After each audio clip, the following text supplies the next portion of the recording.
ভাঙড়ে নওশাদ সিদ্দিকীকে ঘিরে বিক্ষোভ দেখালো তৃণমূল। ভাঙড়ের সাইহাটিতে আইএসএফ প্রার্থীকে ঘিরে বিক্ষোভ তৃণমূল কংগ্রেসে। নওশাদ সিদ্দিকীকে ঘিরে স্লোগান দিতে শোনা গেল তৃণমূলকে।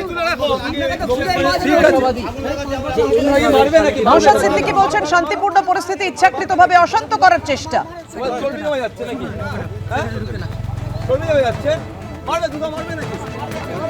অবাধ ও সুষ্ঠু ভোট করাতে তৎপর কেন্দ্রীয় বাহিনী। জেলায় জেলায় কেন্দ্রীয় বাহিনীর কাজ তদারকি করতে সরেজমিনের ডিজিরা। দক্ষিণ 24 পরগনার ডায়মন্ড হারবারে কেন্দ্রীয় কাজের তদারকি করেন ডিজি। সিআরপিএফ এর জিপি সিং কেন্দ্রীয় বাহিনীর কাজের তদারকি করেন তারা। উত্তরপ্রদেশ থেকে আসা আইপিএস ও স্পেশাল পুলিশ অবজারভার অজয় পাল শর্মার সঙ্গে বৈঠক করেন ডিজি সিআরপিএফ জিপি সিং।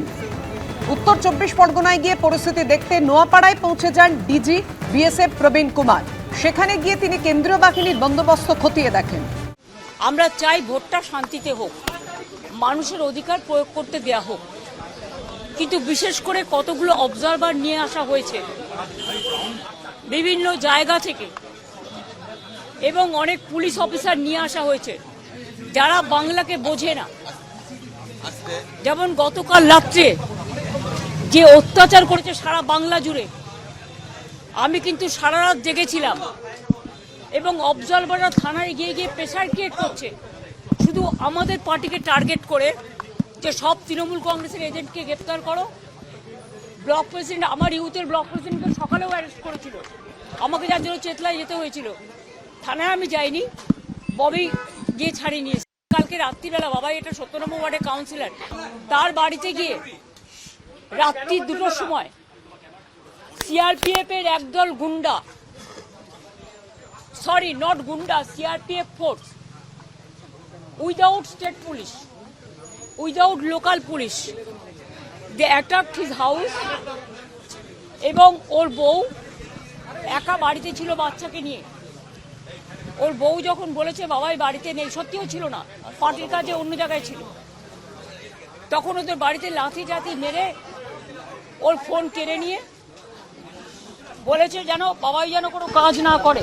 বাবাইয়ের বাড়িতে গিয়ে দেখুন কি করছে। রাত্রি 1:30টায় ওর বউ ছিল, মোবাইল টোবাইল স্ন্যাচ করে নিয়েছে।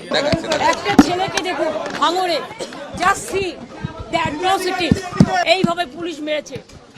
ওসি ভাঙড়ের এবং OC is responsible for this. এইভাবে অত্যাচার করেছে। এরপরেও মানুষ ওদের ভোট দেবে? ये क्या गुंडा राज चल रहा है? देश को बेच दिया। ऐसे वोट कभी होता है? लोकतंत्र डेमोक्रेसी का फेस्टिवल होता है, लेकिन ये तो लोकतंत्र को पूरा बालोटा बजा दिया, पूरा इसको एट्रोसिटीज कर दिया। Intention is very clear that BJP wants that forcefully to rig the election, but our workers and people are ready to die, but they will not leave the place. এবার মমতা বন্দ্যোপাধ্যায় কি বলেছেন আপনাদের সামনে রাখবো। অবজারভার ও কেন্দ্রীয় বাহিনীর বিরুদ্ধে ক্ষোভ উগরে দিয়েছেন তিনি। বিভিন্ন জায়গা থেকে অনেক অফিসার নিয়ে আসা হয়েছে, তারা বাংলাকে বোঝে না। গতকাল রাতে পশ্চিমবঙ্গ জুড়ে অত্যাচার করেছে। তৃণমূল কর্মীদের গ্রেফতার করতে অবজারভাররা থানায় নিয়ে গিয়ে চাপ দিচ্ছেন।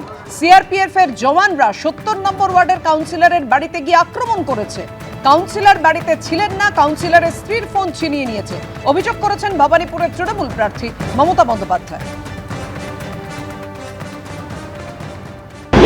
অত্যাচার করে, যা অত্যাচার করছে এই সিআরপিএফ। দেখো, কোর্টের একটা অর্ডার আছে, বলছে কোর্টের অর্ডার মানবো না। আমরা কন্টেম্পট অফ কোর্টের নোটিশ দিয়েছি, তা সত্ত্বেও কতগুলো অবজারভার এসেছে বাইরে থেকে, বিজেপি যা বলছে তাই করছে। আমরা চাই ভোটটা শান্তিতে হোক, মানুষের অধিকার প্রয়োগ করতে দেয়া হোক, কিন্তু সারা রাত জেগেছিলাম এবং অবজারভাররা থানায় গিয়ে গিয়ে প্রেসার ক্রিয়েট করছে শুধু আমাদের পার্টিকে টার্গেট করে, যে সব তৃণমূল কংগ্রেসের এজেন্টকে গ্রেপ্তার করো। বাবাইয়ের বাড়িতে গিয়ে দেখুন কি করছে। রাত্রি 1:30টায় ওর বউ ছিল, মোবাইল টোবাইল স্ন্যাচ করে নিয়েছে। একটা ছেলেকে দেখুন ভাঙড়ে, জাস্ট সি দ্য অ্যাট্রসিটি। এইভাবে পুলিশ মেরেছে। ওসি ভাঙড়ের এবং OC is responsible for this. এইভাবে অত্যাচার করেছে। ভবানীপুরের তৃণমূল প্রার্থী মমতা বন্দ্যোপাধ্যায় অভিযোগ করছে যে বহিরাগত ঢুকেছে এবং যারা সেন্ট্রাল বাহিনী তারা নিয়ম মাফিক না কাজ করে তারা এমন কাজ করছে যেটা মানুষের হেনস্থা হচ্ছে, পলিটিক্যাল লিডারদেরও হেনস্থা। দেখো, এটা তো আমি কালকে भी एक डेलीगेशन এসেছিল, আমি আমার অর্ডার দিয়েছিলাম কি বহিরাগত যেটা আছে 48 আওয়ার্স আগে অ্যাসেম্বলিতে থাকতে পারবেন না। কালকে দুজন এসেছিল এখানে, একজন মাননীয় মন্ত্রী এসেছিলেন, ম্যাডাম এসেছিলেন, একজন और এসেছিলেন। আমি অর্ডার भी দিয়েছিলাম, আমি অন্য লোক भी অর্ডার চেয়েছিলাম, আমি দিয়েছিলাম। আর এটা ওসি সরাসরি দায়িত্ব আছে কি ও দেখবে কি বহিরাগত এখানে আসবে না। যদি এ ছাড়া সার্টিফিকেট দিয়ে পরে ওসি और ডিসিপি और সবাই সার্টিফিকেট দিয়ে পরে যদি বহিরাগত এসে গেছে আমাদের কাছে প্রমাণ আসবে তো আমরা অ্যাকশন নেব। 26-এর বিধানসভা ভোটে রাজনৈতিক ব্যাটল গ্রাউন্ড ভবানীপুর। শুভেন্দু অধিকারী কালীঘাটে ঢুকতে একেবারে ধুন্ধুমার পরিস্থিতি। বিভিন্ন মুহূর্তের ছবি রেখেছি আপনাদের সামনে। শুভেন্দু অধিকারীকে জয় বাংলা স্লোগান তৃণমূলের, পাল্টা জয় শ্রীরাম স্লোগান বিজেপির, পাল্টা হুঙ্কার শুভেন্দু অধিকারী। বুথের সামনে তৃণমূল বিজেপি স্লোগান যুদ্ধ, ভিড় হঠাতে লাঠিচার্জ হলো।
কালীঘাট যার ঠিকানা এবং সেখানে জয় বাংলা স্লোগান দেওয়া হচ্ছে শুভেন্দু অধিকারীকে ঘিরে। শুভেন্দু অধিকারীকে নিরাপত্তারক্ষীরা সরিয়ে নিয়ে যাচ্ছেন, সেই ছবি আমরা দেখতে পাচ্ছি। একদিকে তৃণমূল কংগ্রেস কর্মীরা, অন্যদিকে শুভেন্দু অধিকারী এই স্লোগান। মুসলমানরা করছে জয় বাংলা, হিন্দুরা সব জয় শ্রীরাম। আমরা যেখানে দাঁড়িয়ে রয়েছি হরিশ মুখার্জি রোড লাগোয়া এই কালীঘাট রোড আর হরিশ মুখার্জি রোডের সংযোগস্থলে শুভেন্দু অধিকারী জয় হিন্দ ভবনে এসেছিলেন। সেখানে পোলিং বুথ রয়েছে, বুথ পরিদর্শন করছিলেন।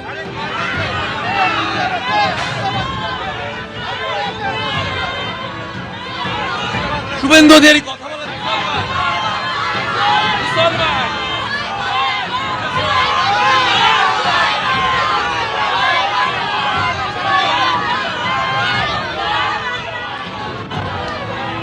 তরুণ যে ছবি তুলে ধরছে তুমি দেখতে পাচ্ছ।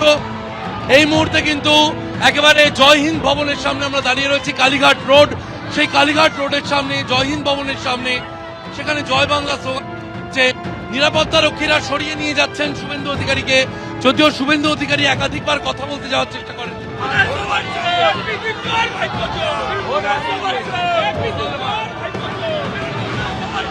विजिट कर रहा हूँ, ये लोग वोटर्स नहीं है, आउटसाइडर।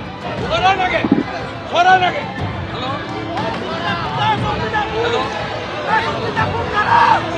अरे बूथ नंबर 217 में तुरंत सीआरपीएफ भेजिए, वो मेरा ऊपर हमला कर रहा है। हाँ, जय हिंद भवन, मैं यहाँ हूँ, आप भेजिए। এই মুহূর্তে যে ছবি আমরা দেখতে পাচ্ছি কালীঘাট রোড এবং হরিশ মুখার্জি রোডের সংযোগস্থল, সেই সংযোগস্থলে দাঁড়িয়ে রয়েছেন শুভেন্দু অধিকারী। এবং সার্বিকভাবে আমি তরুণকে একবার ছবিটা দেখাতে বলবো। এই দিকে কালীঘাট রোড এবং এই হচ্ছে হরিশ মুখার্জি রোড, এই যে সংযোগস্থল সেখানে জয় হিন্দ ভবন। জয় হিন্দ ভবন, এই জয় হিন্দ ভবন কালীঘাট রোডের শুরুতে এবং জয় হিন্দ ভবনে একাধিক পোলিং বুথ রয়েছে। তার সামনে এই উত্তেজনা। শুভেন্দু অধিকারী ইতিমধ্যেই কমিশনে অভিযোগ জানিয়েছেন, তার অভিযোগ অনুযায়ী তার উপর হামলা করা হয়েছে জয় হিন্দ ভবনে। এবং এখানে এখনো দেখা যাচ্ছে এখানে যারা জড়ো হয়েছেন তারা কিন্তু জয় বাংলা স্লোগান দিচ্ছেন, সেই ছবি আমরা দেখতে পাচ্ছি। হঠাৎ উনি এসে আমার ভোটারদের প্রচার প্রভাবিত করার চেষ্টা করছেন, বিভিন্ন ধরনের কথা বলছেন, আমার ভোটারদের সঙ্গে অশান্তি করছেন। কোনো আক্রমণ হয়নি, মিথ্যে কথা বলছেন, একদম মিথ্যে কথা। উনি মিথ্যে কথা বলছেন, কোনো আক্রমণ হয়নি। কোনখানি দেখাতে বলুন ক্যামেরায়, উনি ক্যামেরায় দেখাতে বলুন কোনো আক্রমণ হয়েছে, মিথ্যে কথা বলছেন। উনি ভোটারদের প্ররোচিত, ভোটটা ঠিক জায়গায় দেবেন, ভোটের লাইনে এসে বলার উনি কে? যে ছবি আমরা দেখতে পাচ্ছি, কেন্দ্রীয় বাহিনী লাঠি চার্জ করছে। কেন্দ্রীয় বাহিনী জয়হিন্দ ভবনের সামনে লাঠি চার্জের মেজাজে কেন্দ্রীয় বাহিনী হাত লাগিয়েছে। কলকাতা পুলিশও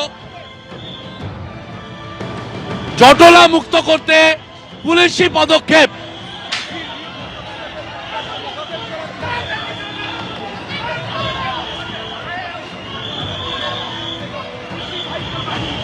কেন্দ্রীয় বাহিনীর যে ছবি দেখা যাচ্ছে, একেবারে বন্দুক হাতে লাঠি নিয়ে কেন্দ্রীয় বাহিনী এগিয়ে চলেছে জয়হিন্দ ভবন। যে জয়হিন্দ ভবনকে ঘিরে অভিযোগ, কালীঘাট রোড পটুয়াপাড়ার যে এলাকা, সেই কালীঘাট রোড এখন জটলা মুক্ত করলো কলকাতা পুলিশ এবং কেন্দ্রীয় বাহিনী জওয়ানরা।